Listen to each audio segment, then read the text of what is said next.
So you're thinking about getting your academic journal indexed in the Directory of Open Access Journals, or DOAJ. And you should be. It's a massive step up, a real mark of quality. But let's be honest, the application process can feel like you're trying to navigate a minefield. Well, today we're going to demystify all of that with a true insider's guide to getting your application approved. Here's the game plan. First, we'll talk about why DOAJ is such a big deal in the first place. Then, we're diving into the nitty-gritty, the most common reasons journals get rejected, plus some hidden traps you probably haven't even thought of. After that, we are going to finally clear up the difference between copyright and licensing. It's a huge stumbling block for so many. And to wrap it all up, we'll give you a clear, actionable path to success. All right, let's get into it. Okay, so first things first. Why even go through all this trouble? Why is getting into DOAJ so important? What's the real payoff for you and your journal? Look, being indexed in DOAJ is way more than just another listing on a website. It's a globally recognized seal of approval. It's a signal to the entire academic world that your journal meets a high standard for quality, transparency, and best practices in open access. It instantly boosts your reputation, and maybe even more importantly, it massively expands your reach. Your journal gets plugged into over 87 library discovery services around the world. Just think about that. It puts your author's work in front of a huge global audience. And if you're an academic in Indonesia, listen up, because the benefits get even more specific. This isn't just about abstract prestige. DOAJ indexing can directly impact your career. It can help you get a better score in the National Arjuna Journal accreditation system, and it contributes those all-important credit points for lecturers, the cum pac docen. It's a straight line from getting indexed to getting ahead professionally. And hey, you don't have to just take my word for any of this. The advice we're walking through today, it comes straight from someone who's on the inside, a DOAJ associate editor who sees these applications day in and day out. The insights for this whole explainer come from Andista Kondra Yusro. This guy is an associate editor at DOJ. He's on the central board of Indonesia's Journal Volunteers. He's an editor, he's a reviewer. Basically, he lives and breathes this stuff. He knows exactly what DOJ editors are looking for, and more importantly, he knows all the common mistakes that get people rejected. So let's get to the heart of it. With an expert guide like that, let's dive into the biggest hurdles. What are the most common, most frustrating, and honestly, the most avoidable reasons that applications get shot down? You know what's striking? How basic some of these are. Your website being down, that's an automatic rejection. Having inconsistent info like different ISSNs on different pages, that's a massive red flag. If you're behind on your own publication schedule, it shows you can't keep up. Not enough editors? That raises questions. Too many articles from your editors? That raises big questions about conflicts of interest. And a messy website that mixes languages just looks sloppy. I really need to hammer this point home.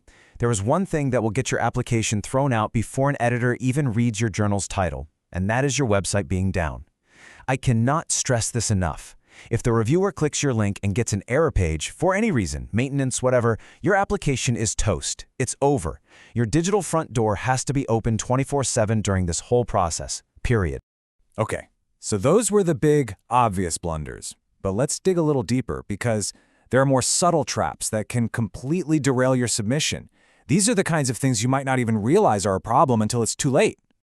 Right, these are the little things that signal a lack of polish. For example, linking to your author guidelines on a Google Drive instead of hosting them on your site, it just looks amateur. Or how about an editorial board full of experts in, say, chemistry when your journal is about literature? That doesn't inspire confidence. Another one is if most of your authors come from your own university, it can look more like an internal newsletter than an international journal. And of course, simple things like broken links or mismatched license info, it just screams carelessness. So the thread that runs through almost all of these issues is consistency. From your publication dates to your licensing policies, every single piece of information on your website has to be accurate and uniform. Any mismatch, any contradiction, it's an instant red flag to a reviewer that your journal just might not have the attention to detail that quality publishing requires.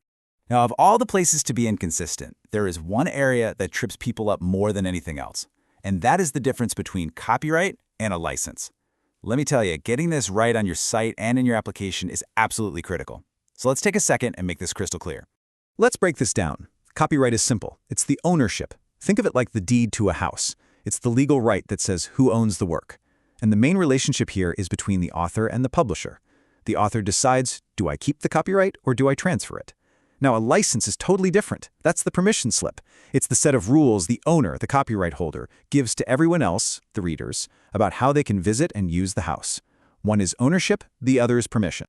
This diagram here shows the two paths this can take. So on the left, an author writes an article. Now follow that top path. That's the traditional way. The author transfers the copyright to the publisher. The publisher owns it, all rights reserved. But now look at the bottom path. This is the open access model. The author retains their copyright, and they just grant a license, like a Creative Commons license, to the public. This allows sharing with some rights reserved. Your journal has to clearly, explicitly state which of these two paths it follows. There can be zero ambiguity. Okay, we have looked at all the common mistakes. We've untangled that whole confusing copyright and license thing. So if we put it all together, what does the direct path to a successful DOAJ application actually look like? Let's boil it all down into a final checklist. Here it is, 4 simple but totally non-negotiable steps. Number 1, make sure your website is flawless. Stable server, no broken links, you know the drill. Number 2, hunt down every piece of information on your site and in your application and make sure it is perfectly consistent.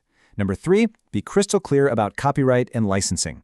State who holds the copyright and state the exact license that applies. And finally, number 4, if a DOAJ editor emails you, respond. And respond quickly. It shows that you're professional and you're serious about this.